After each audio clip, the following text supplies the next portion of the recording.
educated man. What do you got, D-Led?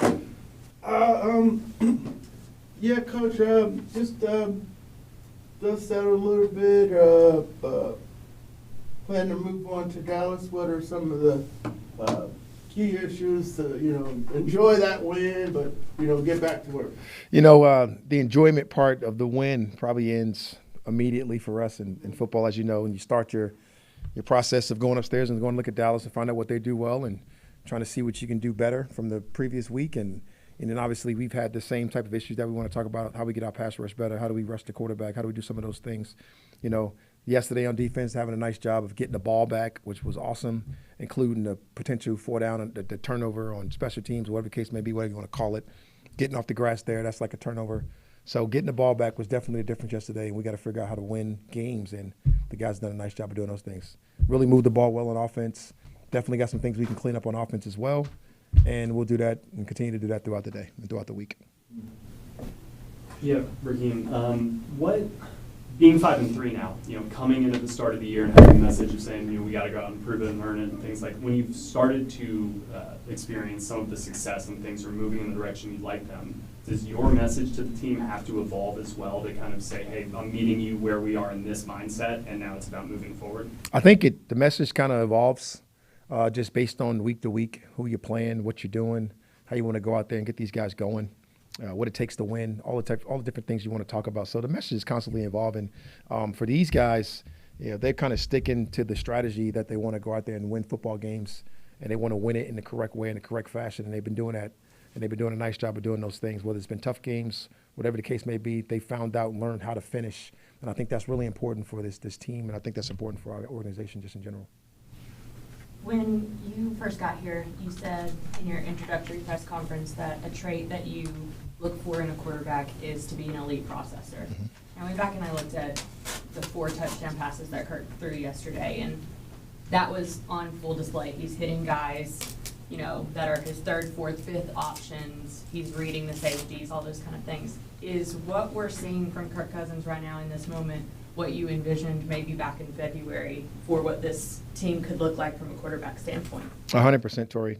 That was probably his cleanest game as a quarterback as an Atlanta Falcon. And I know it's hard to say when he threw for 500 yards one week, but you know how I feel about stats. But yesterday, as far as being clean, as far as throwing the ball exactly where it needs to go, being able to exhaust his progressions, feeling really comfortable, being decisive, doing all the different things that Kurt does well. He actually ran the ball yesterday. I was really pleased with our quarterback play yesterday, and you can see the confidence in our offense when he's playing that way and the style of play that we want to play. And it's been the vision.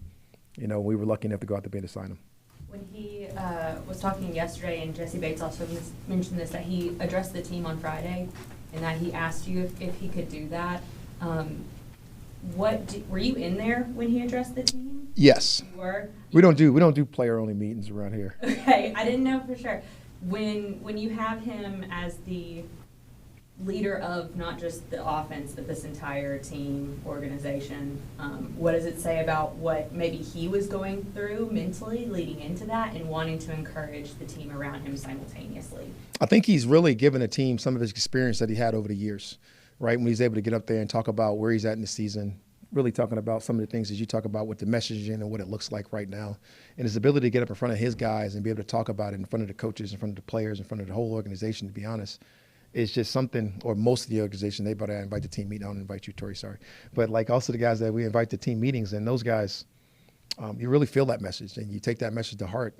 And I think when you got those other leaders in that room, they can be the sounding board for his message, the Jesse Bates in the world and people like that, the Grady's of the world and all those kind of guys, and the Jake Matthews.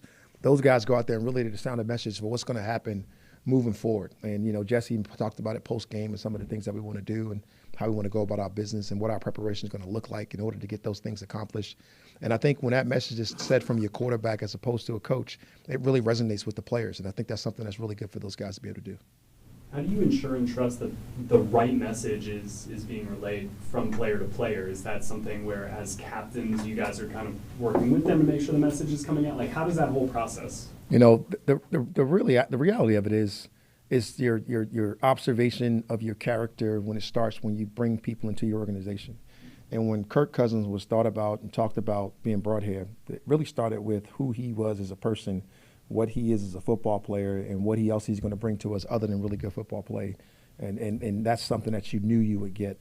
So when you put a guy like Kirk Cousins or Jesse Bates or Jake Matthews as one of these other leaders that's on this football team, Grady, you really kind of know what the message is going to entail and what it's going to be and how it's going to be going, how it's going to be taken and received from your guys. And really, for me, I have no worries when I put some of these guys that we got on our football team up there because these guys, man, they've bought into winning football, and they bought into what we want to do, and they bought into our messaging as an organization in the whole. So really fires me up to get those guys up there and be able to talk sometimes. Coach, how did Richie Grant do in return to the starting lineup? Played pretty good. Played decent. Went out there, had a couple opportunities, tackled really well, made some plays in space. Obviously, Richie's first time out there full time. That was a nice showing for him and a really good and productive day for him out there. And could you discuss the season that Guy Alford's having in that tough nickel spot? Yeah, he's been playing well. Yesterday was not his best game with some of the communication things, but he's been playing well for the most part. Look forward to him having a bounce back week this week and really getting out there and doing some better things for us this week. And A.J. Terrell's play, where is he at? Had a big interception yesterday and a big hit. Everybody's talking did. about on the internet. I told you he doesn't touch the ball until I came back, so he's doing a nice job. He's got 2 picks this year. He's done a nice job of being able to go match up with some of these elite wideouts in this league. He's done a nice job of holding down his side, communicating, really playing at a high level. And he's exactly what we hoped for when we gave him that big contract at the beginning of the season.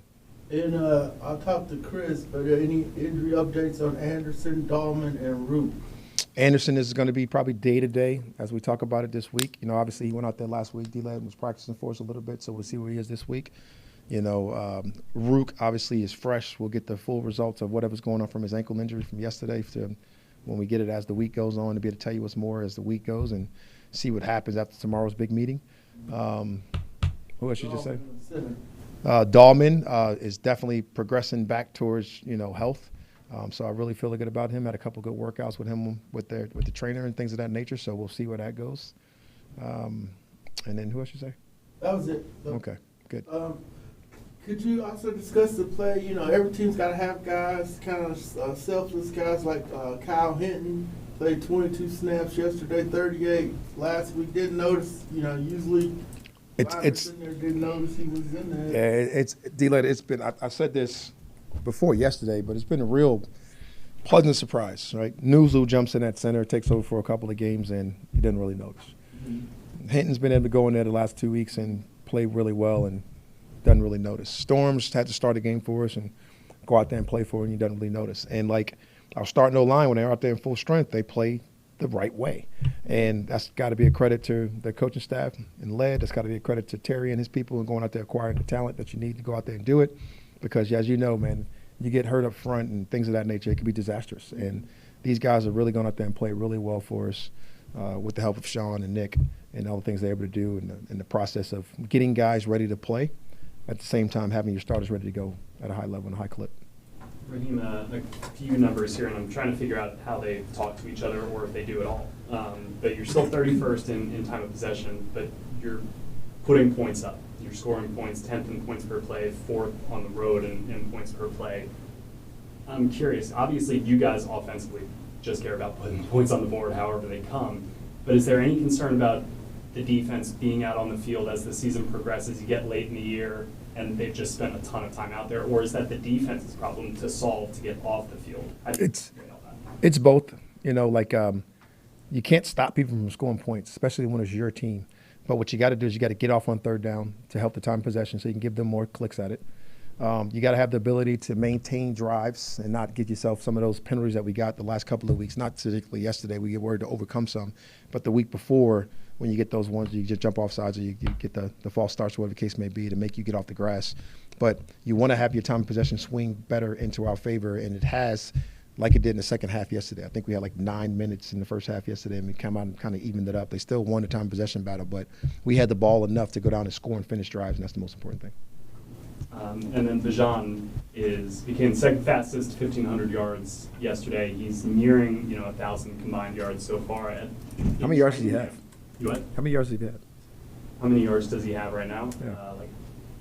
750. Right? Does he really? Yeah, I don't have it right in front of me. That's nice. It's like 758 or something. I really don't look at that stuff. But, like, he's been playing well. Yeah, so And, is this kind of the vision to Delet's point earlier, or sorry, to Tori's point about the quarterback position? Is this what you guys envisioned his usage role kind of looking like in training camp?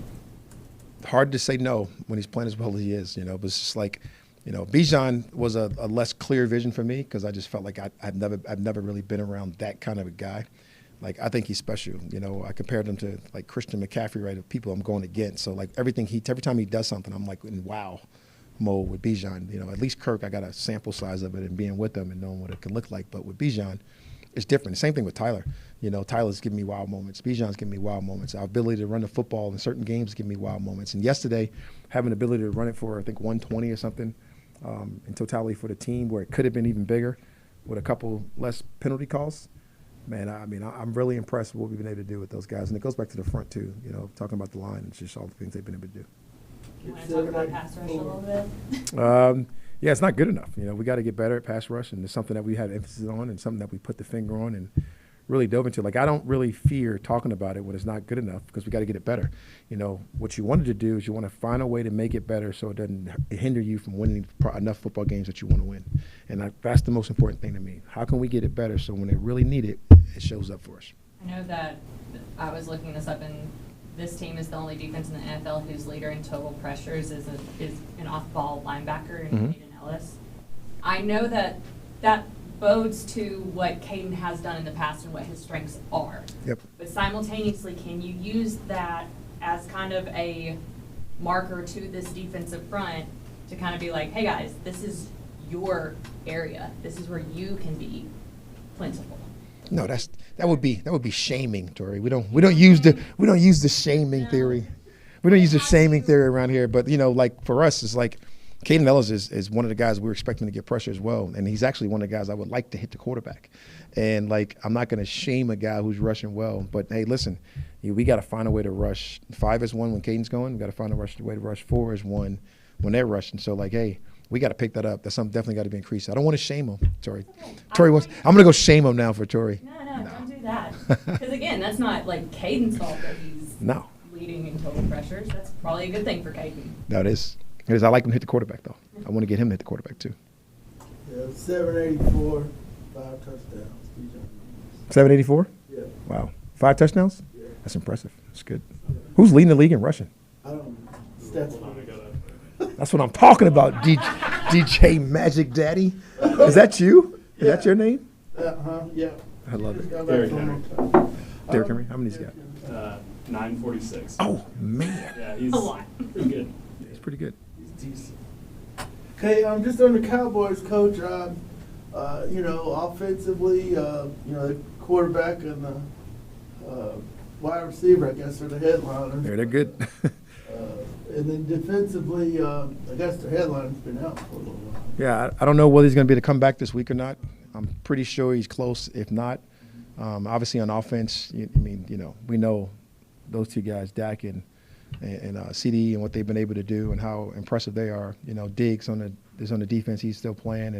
And, Micah, if he comes back and is ready to go, we definitely got to have some attention brought to him and think of some of the things that we need to do. This is a good football team. They had a game last night, and they're going to come in here and angry and pissed off, and we better be ready. Yeah, I studied what Coach Dan was doing with him, moving him around, and he said he challenged him on how to play him. But what was Zimmer doing early on with him? I got to go look at it more. I've been hanging out with you guys all day until this point. Then you can go study some Dallas, but I got to go look at more on what they're doing and what's happening with those guys and what or what's not been happening for Micah. I know he's been out, 4 games? I'm not even sure, but we'll see. I know it can be overblown, I think, the former player going up against a former coach and things like that. Is there anything more real when it's your starting quarterback against the defensive coordinator? Will, bringing back some ghosts. I didn't even think about that. Man, I'm sure. I'm sure there'll be something. Those guys won a lot of football games together.